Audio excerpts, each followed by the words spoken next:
I've been doing this a long time. Yeah. And now it almost sounds like you're trying to pin something on me. The story that made national headlines. She stalked her victim. She planned it. This was an execution-style killing. Now you're accusing me of this? Is that what you're saying? In 2009, LAPD detectives brought one of their own into an interrogation room. By then, they had already known who committed the murder. The only person who didn't was Detective Stephanie Lazarus herself. For more than 20 years, Stephanie Lazarus lived a normal life. She climbed the ranks inside the LAPD, worked alongside detectives, investigated violent crimes, and went home every night knowing that she'd gotten away with murder. Then, one day, investigators reopened a cold case from the 1980s. What they found pointed directly at one of their own.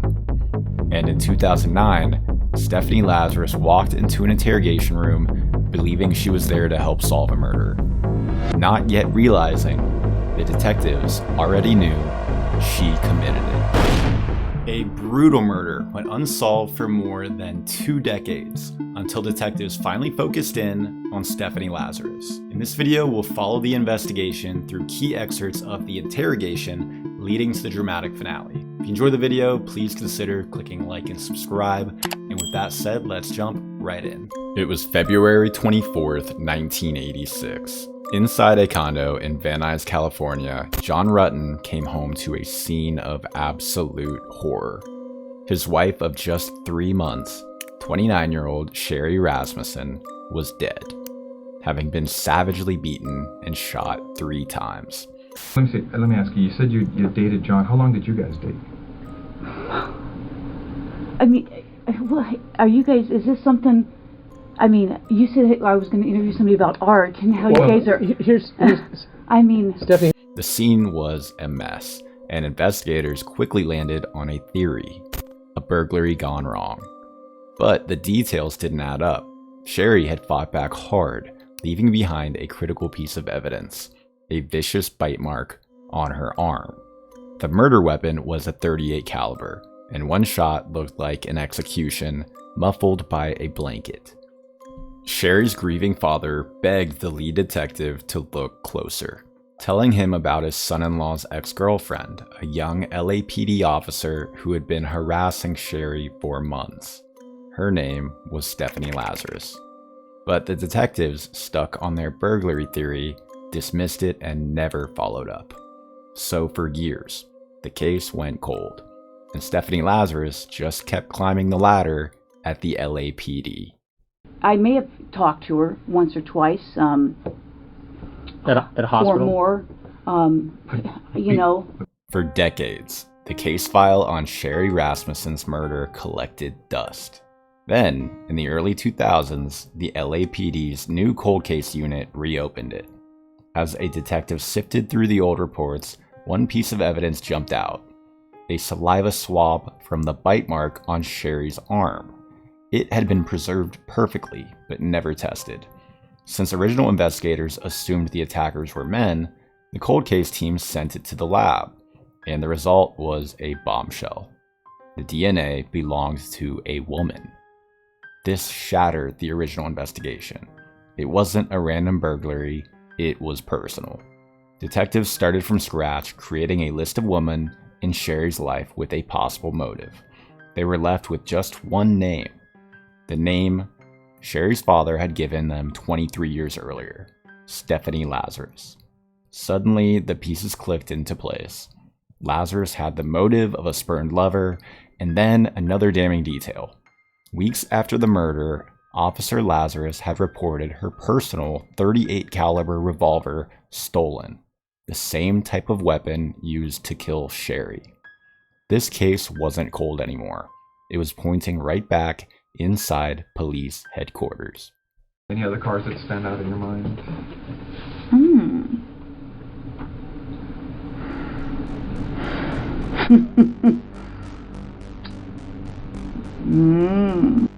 Detectives faced a major problem.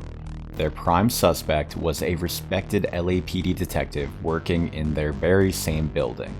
If they moved too early, they risked tipping her off. Their entire case came down to one thing: DNA. They needed to prove that the bite mark found on Sherry Rasmussen matched Detective Stephanie Lazarus. So investigators secretly put Lazarus under surveillance. And in February 2009, detectives followed her during a trip to Costco. At one point, she threw away a drinking cup and straw into a public trash can. Moments later, an undercover officer retrieved it. That cup was rushed to the crime lab. Detectives extracted the saliva from the straw and compared it to the DNA left on Sherry Rasmussen's body in 1986. It was a perfect match. And after more than 20 years, detectives finally had proof. Now, they needed to arrest one of their own without warning her. On June 5, 2009, Stephanie Lazarus was called away from her desk and brought into a secure interview room inside LAPD headquarters. She believed detectives simply wanted her to help with an investigation. At first, the conversation felt casual. But then, investigators suddenly mentioned Sherry Rasmussen. Almost immediately, Lazarus' demeanor began to change. As detectives revealed more and more evidence, her answers became increasingly defensive and inconsistent. I mean, what, are you guys, is this something, I mean, you said I was going to interview somebody about art and how you guys are, Here's I mean, Stephanie, here's the situation. It's basically... Then they confronted her with a DNA match, tying her directly to the crime scene. now Because I'm thinking I probably need to talk to a lawyer. Okay. And in that moment, Lazarus realized the interview had never been about getting her help. She was the suspect. And inside the same building where she'd worked for decades, Detective Stephanie Lazarus was arrested for murder. I've been doing this a long time. Yeah. We know. Okay? And now it almost sounds like you're trying to pin something on me. No, now but- I got that sense. Well, what it gets to on these cases, and you know it as well as I do, our job is to identify and eliminate I suspects. can't believe this. So, if we... Stephanie Lazarus charged with premeditated murder with the special circumstance of murder in commission of a burglary. In 2012, Stephanie Lazarus went on trial. The prosecution argued she was a woman consumed by jealousy who used her police training to commit murder and stage the scene. While the defense attacked the circumstantial evidence, the DNA from the bite mark was undeniable. The jury found her guilty of first-degree murder, and she was sentenced to 27 years to life in prison. For years, Lazarus maintained her innocence, only admitting to the killing at her first parole hearing in 2023. That parole was granted, but then rescinded by California Governor Gavin Newsom, who noted she only took accountability when it might free her. She was denied parole again in early 2025, as the board stated that her version of events minimized her actions and didn't align with the evidence, and that Sherry's family deserved the whole truth. Her next chance at parole won't be until 2028. What was the most shocking part of this case to you? Let me know your thoughts in the comments below, and if you enjoyed this deep dive, make sure to subscribe and turn on notifications so you don't miss future investigations. It really helps the channel grow and allows me to keep bringing you more stories like this. Thank you so much for watching, and I'll see you in the next case.